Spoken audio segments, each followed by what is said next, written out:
le crâne de Piltdown est l'une des grandes impostures de l'histoire des sciences. Avec sa calotte d'homme et sa mâchoire inférieure de singe, ce crâne a fait date dans l'histoire des sciences. On a vu en lui la confirmation que l'homme descendait du singe. C'était le chaînon manquant dans l'évolution des espèces. Charles Darwin avait publié sa théorie de l'évolution quelques décennies plus tôt. Les naturalistes faisaient leur possible pour démontrer cette thèse qui divisait la société. Ce crâne leur apportait-il enfin la preuve tant recherchée? Ce que tout le monde ignorait, c'est qu'il était faux. Celui qu'il a fabriqué a dupé son monde durant 40 ans. Qui était-il? Le 18 décembre 1912, une formidable nouvelle est annoncée à Londres. On tient enfin la preuve de la théorie de Darwin. Jusqu'à présent, l'évolution des espèces restait une thèse controversée et son auteur un objet de moquerie. Ce mercredi-là, dans l'après-midi, au siège de la Société géologique de Londres, un groupe de naturalistes apporte la preuve que le récit biblique de la création n'est pas à prendre au pied de la lettre. Cette preuve, c'est l'homme dit de Piltdown, le chaînon manquant entre l'homme moderne et le singe. La science vient de franchir un grand pas, du moins en apparence. Le poteau rose ne sera découvert que 41 ans plus tard. Mais qui a réussi à tromper la communauté scientifique aussi longtemps? Absolument. Les principaux suspects sont tous là. Charles Dawson est l'homme qui a découvert le crâne et qui donne son nom à cette nouvelle espèce, baptisée Eonthropus dawsoni, l'homme primitif de Dawson.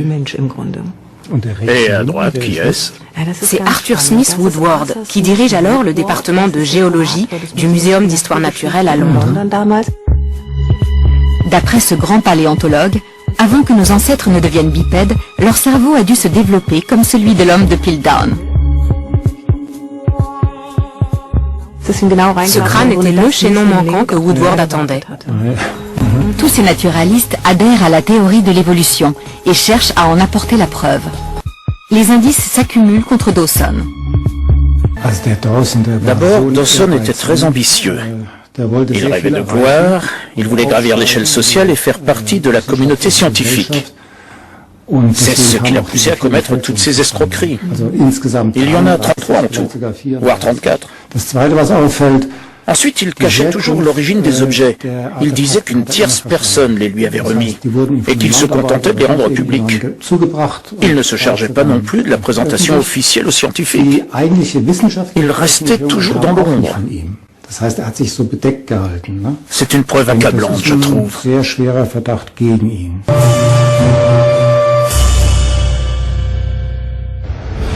Michael Bauerman a établi le profil criminel de Dawson et étudié la chronologie de ses méfaits. Chaque imposture a fait avancer le faussaire sur le plan social. Il pouvait même espérer être anobli pour toutes ces découvertes.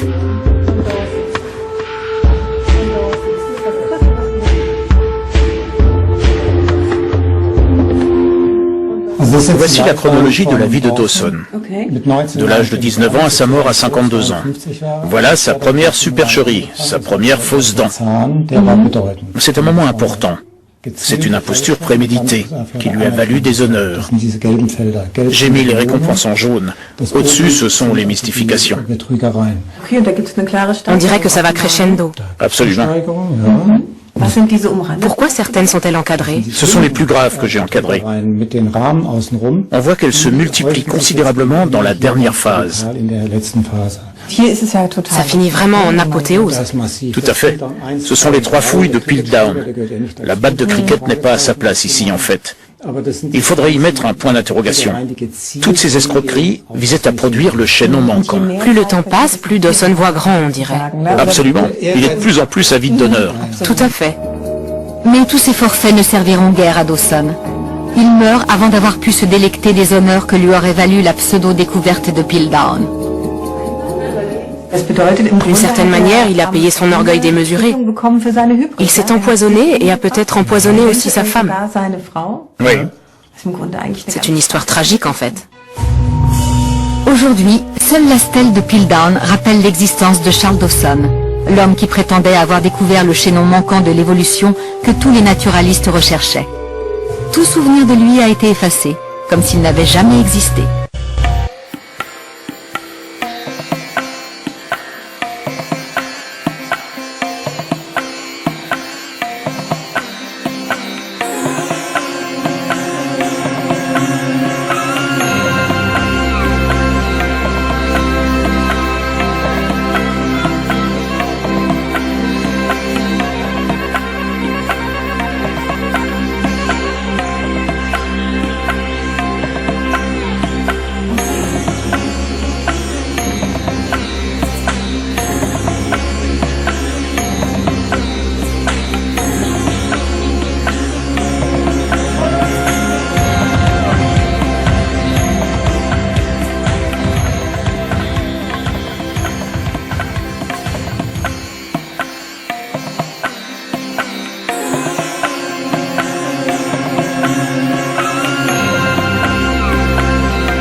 ce qu'on cherche tous quand même, c'est un petit peu l'ancêtre commun. On sait que dans la nature actuelle, ce sont les grands singes.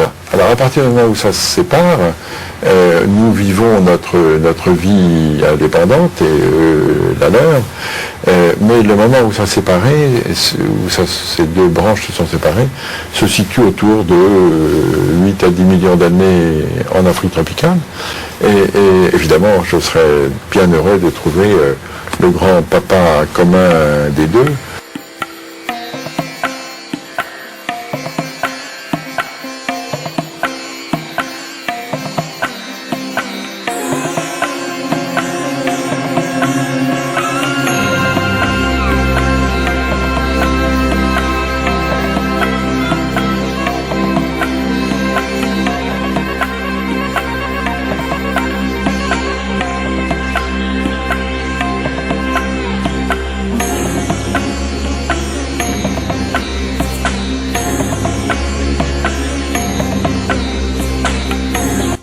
Bien des gens s'imaginent que les fossiles d'animaux sont la preuve qu'une évolution s'est produite dans le passé. Afin de déterminer si tel fut vraiment le cas, interrogeons la science qui étudie les fossiles, c'est-à-dire la paléontologie. Le professeur Roberto Fondi est un spécialiste de paléontologie, qu'il enseigne au département des sciences de la Terre à l'université de Sienne, en Italie. Parmi ses nombreuses activités, il en est une qui l'amène à être conseiller scientifique dans la reconstitution des animaux préhistoriques. Peut-être serez-vous surpris d'apprendre que l'hypothèse fondamentale sur laquelle repose la pensée évolutionniste n'est absolument pas confirmée par la paléontologie. Pourquoi alors tant de gens croient-ils que les fossiles sont une preuve de l'évolution? L'évolution est enseignée aux enfants et présentée aux adultes comme un fait vérifié, et démontré depuis si longtemps qu'on perdrait son temps, ou même qu'il serait ridicule de le mettre en question. Dans mes deux livres, Après Darwin et la Révolution organiciste, je donne les noms de savants bien connus, tels que George Gaylord Simpson et Stephen Jay Gould, de l'université de Harvard, qui croient vraiment que l'évolution est un fait incontestable.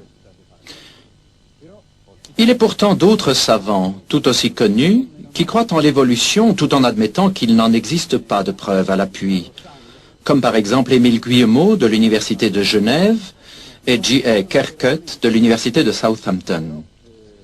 Alors, quelle est la vérité en définitive?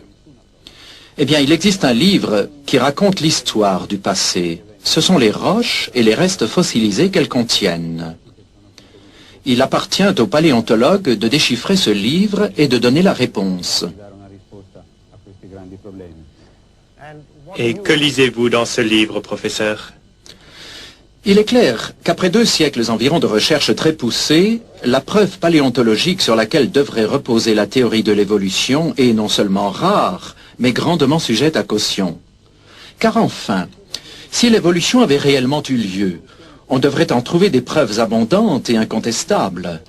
Les musées devraient regorger de fossiles représentant clairement les transitions entre les différents groupes biologiques. Eh bien, pas du tout. En outre, rien n'indique que cela va changer à l'avenir. Les quelques fossiles qui prétendent montrer une sorte de lien évolutionniste, tels que les amphibiens Ichthyostega et Seymourria, le reptile Probainognathus, l'oiseau Archaeopteryx et le singe australopithèque appelé Homo habilis sont loin d'être concluants.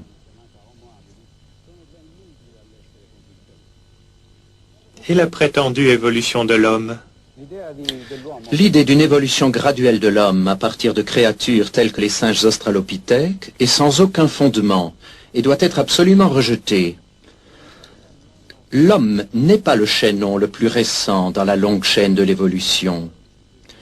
Il représente un type, ou taxon, qui a existé sans aucun changement substantiel depuis sa première apparition.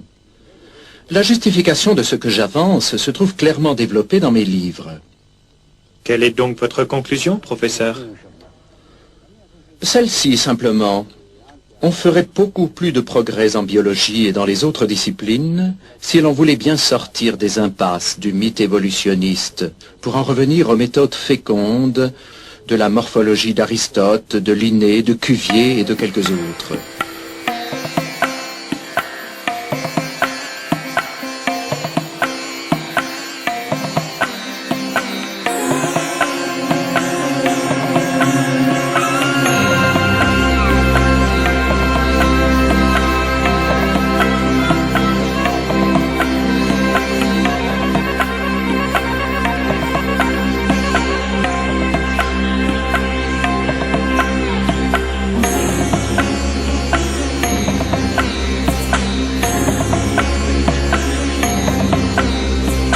Les organismes vivants sont liés les uns aux autres par la reproduction. Des fragments d'organismes donnent naissance à de nouveaux organismes. Parfois, il faut 2 organismes pour en faire un. Parfois non. Cela permet de tracer un réseau généalogique. Les descendants, puisqu'ils ont un fragment de leurs parents, se ressemblent globalement. Pour décrire les espèces, le critère de ressemblance est utilisé en premier. On fait des hypothèses qui parfois sont fausses. Comme ici. Avec les gorilles, on a cru, dans un premier temps, être en présence de 2 espèces, alors qu'il s'agit de la femelle et du mâle. On utilise alors un second critère, l'interfécondité.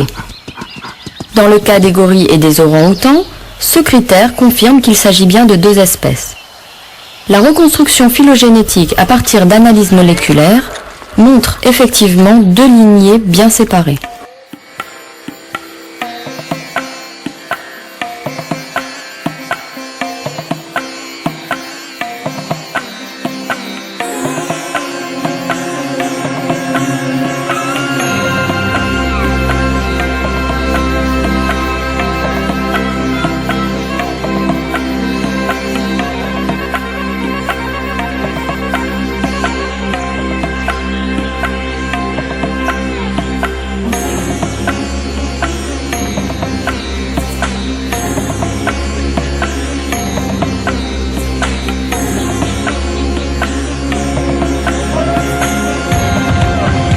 Il est vraiment intéressant de noter que plus nous en savons sur la vie et plus nous avons de connaissances en biologie, plus le darwinisme pose problème et plus la conception intelligente apparaît.